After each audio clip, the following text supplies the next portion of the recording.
शाम के 7 बज रहे हैं। नमस्कार, न्यूज 24 पर आप देख रहे हैं सबसे बड़ा सवाल। आपके साथ मैं हूं मानक गुप्ता। कैराना के साथ अब बीजेपी ने राम मंदिर का भी मुद्दा एक बार फिर जोर शोर से उठा दिया है। बीजेपी के सांसद योगी आदित्यनाथ कह रहे हैं, जब अयोध्या में मस्जिद तोड़ने से कोई नहीं रोक सका तो मंदिर बनाने से कौन रोकेगा। उधर हिंदू पलायन की लिस्ट अब यूपी के अन्य इलाकों से भी जारी होने लगी है। दूसरी तरफ लगता है समाजवादी पार्टी ने भी सॉफ्ट हिंदुत्व की लाइन लेना शुरू कर दिया है। पहले कैराना संतों की टीम भेजी और अब सरकारी खर्चे पर हिंदू तीर्थों की सैर कराने की योजना, यानी घूम फिरकर यूपी की पूरी राजनीति धार्मिक मुद्दों के इर्द गिर्द ही घूम रही है। इसीलिए हमारा आज का सबसे बड़ा सवाल है, कैराना और राम मंदिर मुद्दे के बिना क्या यूपी नहीं जीत सकती बीजेपी। इसी पर आपके एसएमएस का भी इंतजार है। राम मंदिर पर भड़काऊ बयान देने वालों पर बीजेपी चुप क्यों, और हिंदू वोट खिसकने के डर से क्या समाजवादी पार्टी ले रही है सॉफ्ट हिंदुत्व की लाइन, इसी पर बहस होगी। लेकिन पहले हमारी रिपोर्ट। सबसे बड़ा सवाल में आज मेरे मेहमान हैं बीजेपी से angry young man Sambit Patra, Congress से मेरे साथ मुकेश नायक साहब हैं, समाजवादी पार्टी से मदन चौहान जी हैं, मेरे साथ राकेश सिन्हा जुड़ रहे हैं, आरएसएस के विचारक हैं, और मौलाना अंसार रजा गरीब नवाज फाउंडेशन के चेयरमैन थोड़ी देर में जुड़ने वाले हैं।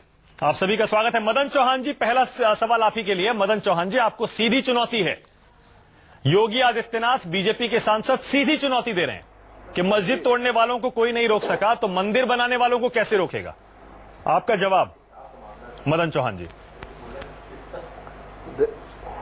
देखिए, कानून का जो पालन करते हैं और कानून हमारे पूरे देश में और भारत का संविधान है, उसमें कोई भी अगर गलत काम करेगा, कानून के विरुद्ध करेगा, तो उसे फटकने भी नहीं दिया जाएगा।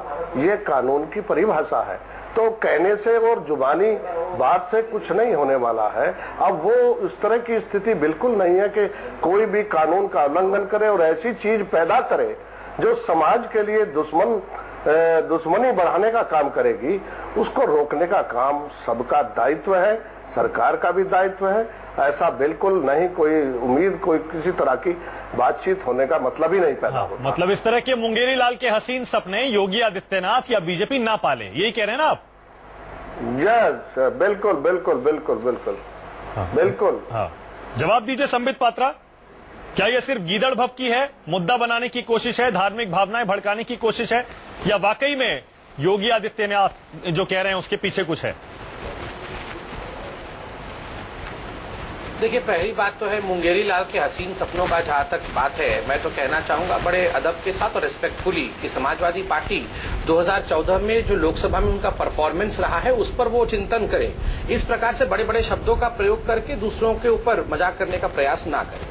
जहां तक राम मंदिर और पलायन का विषय है, आप देखिए, अभी चंद दिनों पहले जब इलाहाबाद में भारतीय जनता पार्टी का बहुत बड़े रैली हुआ था, हमारा वहां पर एग्जीक्यूटिव मीट हुआ था, उसके बाद रैली की आयोजन की गई थी। रैली में खुद प्रधानमंत्री मौजूद थे और जिस प्रकार से उन्होंने वहां आगाज किया चुनावों का, उससे बिल्कुल स्पष्ट हो गया कि डेवलपमेंट का ही एजेंडा, एकमात्र एजेंडा भारतीय जनता पार्टी का है। एजेंडा डेवलपमेंट और डेवलपमेंट ही है। पलायन और राम मंदिर एक सेकंड, देखिए, आप आदित्यनाथ पर नहीं बोल रहे, उससे बच गए। आदित्यनाथ के बयान पर आप नहीं बोल रहे, आप सीधे बच के निकल गए। आप कह रहे हैं विकास का मुद्दा है। लेकिन जिस तरह कैराना और अयोध्या का मुद्दा उठाया जा रहा है, अलग अलग इलाकों से अब लिस्ट आ रही है हिंदू पलायन की, इससे तो ऐसा लग रहा है कि आपको भरोसा नहीं है अपने ऊपर कि विकास के नाम पे आप जीत पाएंगे, इसीलिए ये मुद्दे उठ रहे हैं। नहीं, मैं इसी पे बोल रहा था। आपने बीच में रोका, मैं इसी पे बोल रहा था। देखिए, जहां तक राम मंदिर का विषय है, 1989 में ही पालमपुर के अधिवेशन में भारतीय जनता पार्टी ने एक रिजोल्यूशन पारित किया था कि राम मंदिर का विषय एक आस्था का विषय है और आजीवन ये हमारा विषय रहेगा जब तक वहां एक भव्य मंदिर तो अभी भी है, मगर जब तक भव्य मंदिर नहीं बन जाता है, हम उस विषय को संविधान के दायरे में रहकर लड़ेंगे। तो योगी आदित्यनाथ क्यों धमकी दे रहे हैं फिर? नहीं लड़ेंगे। और आप उनके खिलाफ कोई एक्शन नहीं ले रहे? वो तो खुली धमकी दे रहे। देखिए, मैंने नहीं सुना है योगी, नहीं, मैंने नहीं सुना है उन्होंने क्या कहा है, मगर मैं, अरे आपके चीफ मिनिस्टीरियल कैंडिडेट हो सकते हैं यूपी में और आपने उनका बयान नहीं सुना। संबित, आप बच के निकल रहे हैं उनके बयान से। ये पहली बात तो है, कौन कैंडिडेट होगा, नहीं होगा, कब होगा, ये सब अब मीडिया चैनल वाले हमें बताएंगे तो फिर ये उचित नहीं है। जब कैराना का मामला आया, इंतजार करिए। दूसरा, कैराना भी सुन लीजिए, थोड़ा शांत हो जाइए। देखिए, जहां तक पलायन का विषय है, कैराना का मामला आया, पलायन की लिस्ट आ रही है। देखिए, क्या उस उस विषय पर क्या चिंता हम नहीं होना यात्रा चाहिए? करेंगे? क्या उस विषय पे हमें और विमर्श दूसरे नहीं करना सांसद चाहिए? कह रहे हैं जो सूची बना रहे सुन तो कि लीजिए। भाई हमें माफ करिए, हमारे यहाँ मत आइए, हमारे यहाँ ऐसी यात्रा मत करिए, तो इसका मतलब आप समन्वय नहीं है, कोई विचार, कोई तालमेल ही नहीं है। वही पार्टी के लोग जो इस सूची को बना कर देते हैं वही मना करते हैं। समाजवादी पार्टी के लोग तो एजेंडा विकास का नहीं कहा बोलने देते हैं, तो जमीन आज पे क्या करते जरूरत होंगे है। सोचिए। अच्छा एक सेकंड मदन जी, एक सेकंड रुक जाइए। हाँ सुन लीजिए जरा। हाँ संबित कंप्लीट करिए आप। टीवी पे ही दूसरों का जुबान बंद कर देते हैं और कंप्लीट करिए, पलायन कंप्लीट करने के करिए। बाद कर देते हैं, तो जमीन पे क्या करते होंगे ये सब सोचिए। अरे बंद नहीं कर रहे, हम आपकी मैं बात कह रहे हैं, पलायन आपकी बात जो कि हमने बहुत साइंटिफिक रूप से दिखाया। ये देखिए। हाँ बोलिए, कंप्लीट करें संबित। अगर साइंटिफिक रूप से हमने इसको प्रूव किया है तो क्या पलायन के ऊपर डिस्कशन नहीं होना चाहिए? अगर कोई भी संप्रदाय, यहाँ हिंदू संप्रदाय अगर पलायन कर रहा है, जो कि आप भी जानते हैं, ये ऐसे ही बात नहीं हो रही है, ये हवा में तीर नहीं चलाए जा रहे हैं, तो क्या उन पे बात नहीं होनी चाहिए? डेवलपमेंट एजेंडा है, उस पे हम चुनाव लड़ेंगे, मगर अगर कोई एक व्यक्ति भी प्रताड़ित है तो क्या हम सत्ता में होने के नाते, विपक्ष में होने के नाते, राजनीति में होने के नाते उन विषयों पे चर्चा नहीं करनी चाहिए? अखलाक सिंगल केस था, अखलाक के साथ जो हुआ वो बहुत बुरी बात थी। अच्छा ठीक है संबित आप कह रहे हैं कि मुद्दा है तो उठाया जाएगा, विकास का भी उठाएंगे और ये मुद्दे भी उठाएंगे, 400 परिवार चले गए, लेकिन ऐसा लेकिन विकास का मुद्दा सुनाई नहीं दे रहा है, मुद्दे कैराना और अयोध्या की सुनाई दे रहे हैं। जरा मुकेश जी एक कमेंट आप भी दीजिए। ऐसा लग रहा है एक तरफ सर एक सेकंड मदन जी एक सेकंड ऐसा लग रहा है मुकेश नायक जी कांग्रेस यूपी की लड़ाई में, मुकेश नायक जी कांग्रेस यूपी की लड़ाई में पीछे रह गई है और एक तरफ समाजवादी पार्टी सॉफ्ट हिंदुत्व की लाइन ले रही है, हिंदू वोट पर नजर है। बीजेपी देख लीजिए किस तरह के मुद्दे उठा रही है। आपकी पार्टी कहां खड़ी है? अभी देखिए संबित महापात्रा जी ने कहा कि योगी आदित्यनाथ ने जो बयान दिया उन्हें सुनाई ही नहीं दिया।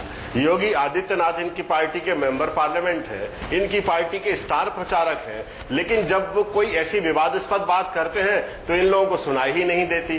प्रधानमंत्री जी पूरे देश में जो अपने भाषण दे रहे हैं, पूरी दुनिया में जो भाषण दे रहे हैं, बड़े समन्वय की, एकता की, शांति की, अलगाव को दूर करने की, लेकिन उनकी पार्टी के नेता, उनकी पार्टी के मंत्री, उनके पार्टी के मेंबर पार्लियामेंट, उनकी पार्टी के बहुत रसूखदार नेता जो बयान दे रहे हैं वो इन्हें सुनाई नहीं देता। कितना दुर्भाग्यजनक है। अभी बात हो रही है पलायन पर।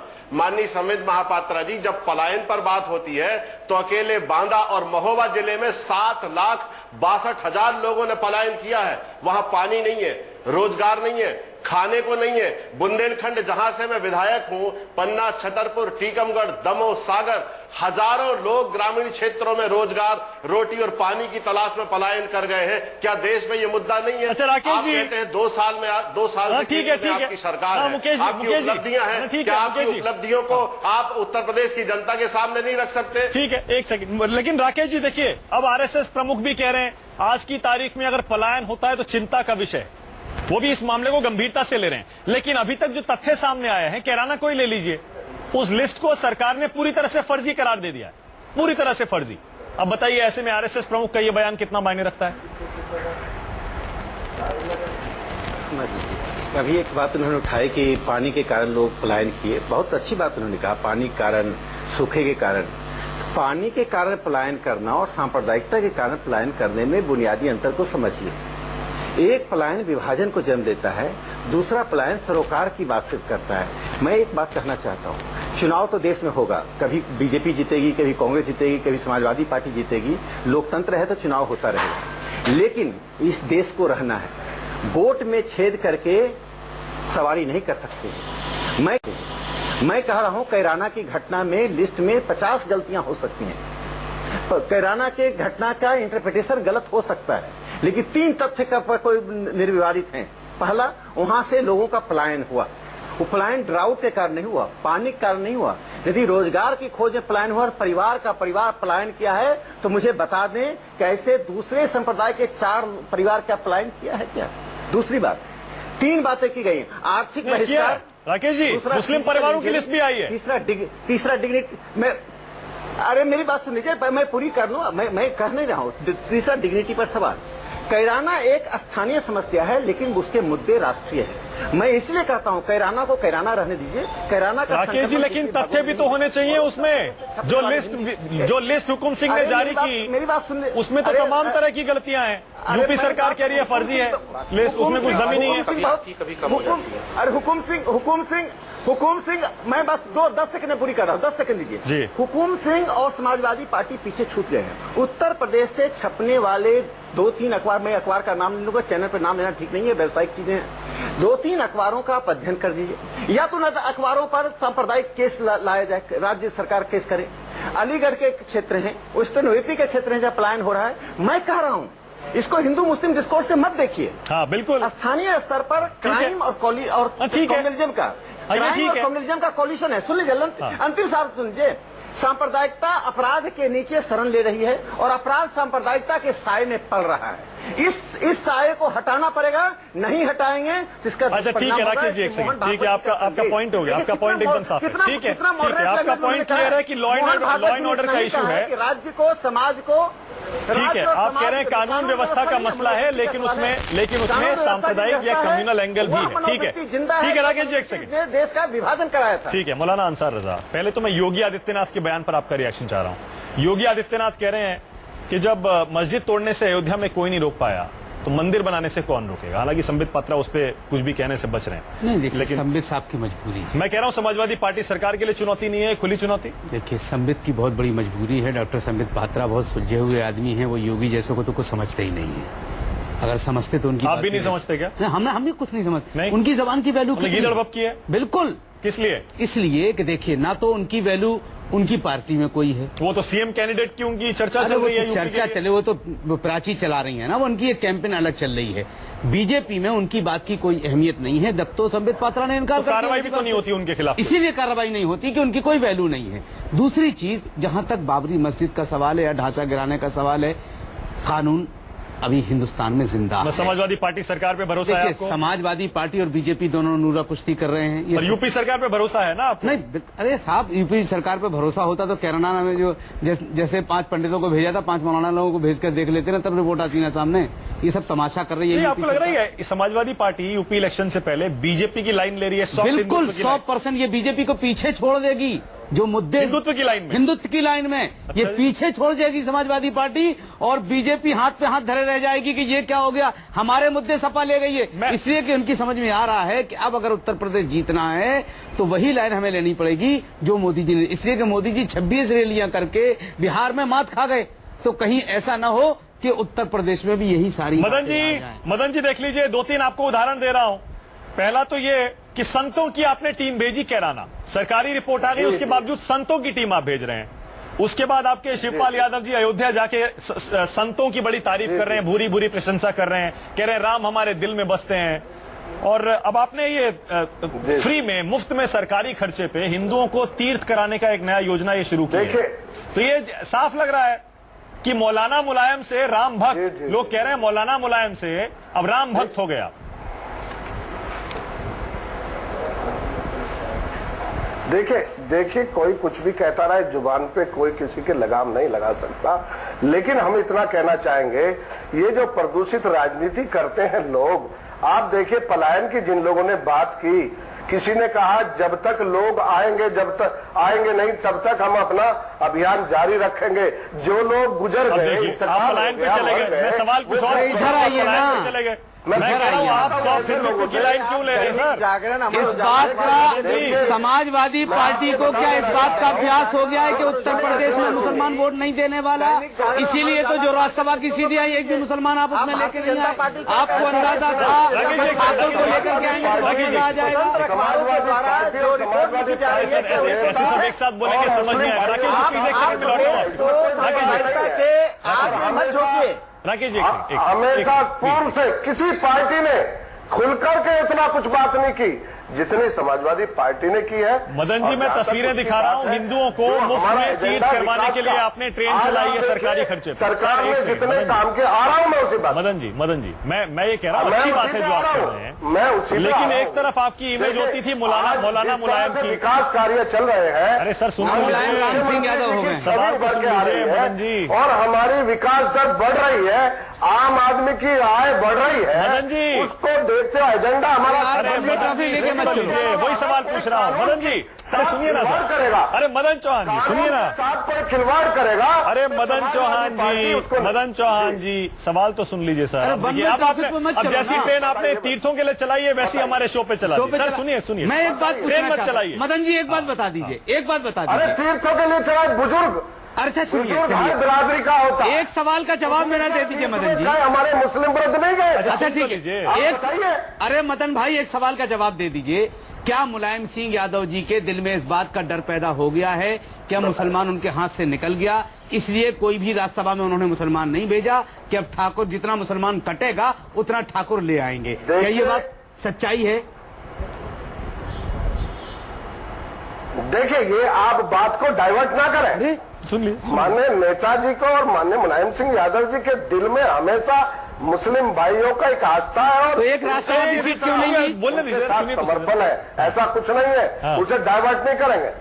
तो क्यों एक राज्यसभा की सीट नहीं दी डाइवर्ट फिर? ना करें। क्या मुसलमान का हक नहीं बनता था? नेताजी अच्छा, ये तस्वीर देखिए, ये के लिए देखिए, ये जो आपने था। ट्रेन चलाई है मदन जी, मैं उसकी तस्वीरें भी दिखा रहा हूं बाकायदा। देखिए उसको हरी झंडी दिखाई गई है सरकारी लेवल पे पूरा बड़े तामझाम के साथ। ये हिंदुओं को सरकारी खर्चे पर समाजवादी श्रवण यात्रा करवाने की योजना है। संबित पात्रा कुछ कहेंगे इस पे, समाजवादी पार्टी की सॉफ्ट हिंदुत्व की लाइन पे? संबित। नहीं, अच्छी बात है, एक तीर्थ यात्रा ट्रेन चलाई गई है और वक्त आ गया है जब मुलायम सिंह, अखिलेश जी, शिवपाल जी और पूरा परिवार तीर्थ यात्रा अरे एक सेकंड करेगा। मदन जी, एक अरे सेकंड सुन तो लीजिए मदन जी। मदन जी, एक सेकंड। करंट का ऑडियो डाउन करा यार, डिबेट खराब कर देंगे ये। अरे मदन जी सुन लीजिए, मदन जी, ये सुन क्या लीजिए। हो रहा है? हाँ, संबित, हाँ। सबको सुन लीजिए, बोलिए, इस प्रकार संबित, से बोलिए। नहीं होता है। बोलिए। थोड़ा ट्रेनिंग वगैरह लेके आइए। हाँ, बोलिए। देखिए, मैं कह रहा हूँ ये अच्छी बात है कि तीर्थ यात्रा की गाड़ी चली है। जो पूरे 5 लोग जीते हैं, ये जो मुलायम परिवार है, ये तीर्थ यात्रा पे जाएगा। अभी चुनाव के बाद तो बहुत समय होगा उनके पास, क्या करना है, तीर्थ यात्रा में ही जाना है तो जाए, बहुत अच्छी बात है।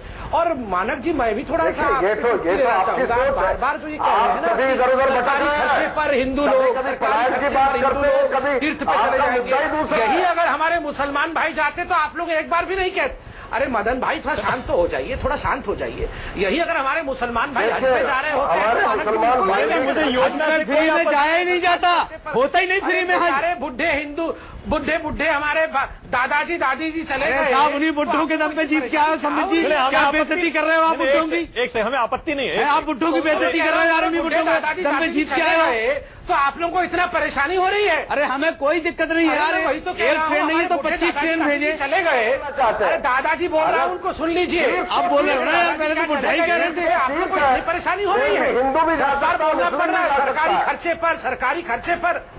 अरे हिंदू भी जा सकता है, मुस्लिम भी जा सकता है, सब आदमी जा सकते जी, हैं। आपको ये अधिकार हाँ, किसने दिया? देखिए, कि देखिए, उसमें ये वही चालू हो जाएगा, गए। वही नहीं जाएगा। अच्छा ठीक है, चलिए एक ब्रेक ले रहा हूं, एक ब्रेक ले रहा ये हूं, बात करने का एक छोटा सा ब्रेक ले रहा हूं। लेकिन ब्रेक के बाद आपको अपने एसएमएस पोल का जो सवाल था उसका नतीजा भी दिखाएंगे। एसएमएस पोल का सवाल यही था, क्या कैराना और राम मंदिर के मुद्दे के बिना यूपी बीजेपी को लगता है नहीं जीता जाएगा?